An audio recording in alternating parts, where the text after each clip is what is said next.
What's up mga kalabstock?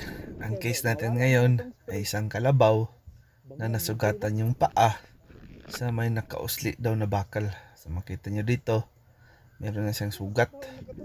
Ang approach ko dito mga kalabstock para madali lang, ginamitan ko siya ng dexamethasone, pampawala sa inflammation at saka pain reliever na din.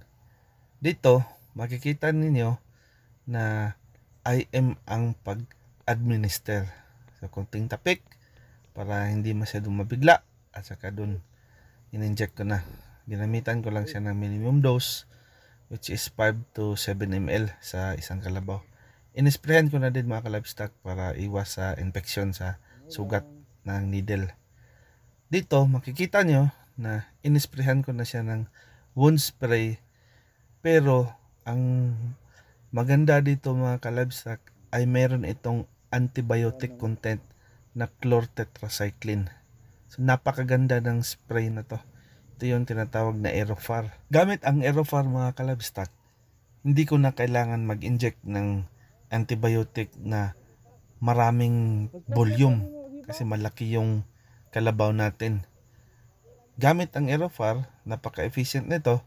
In-spray ko na lang locally kung saan yung sugat, kaysa magbigay ako ng how many ml na injectable na antibiotic.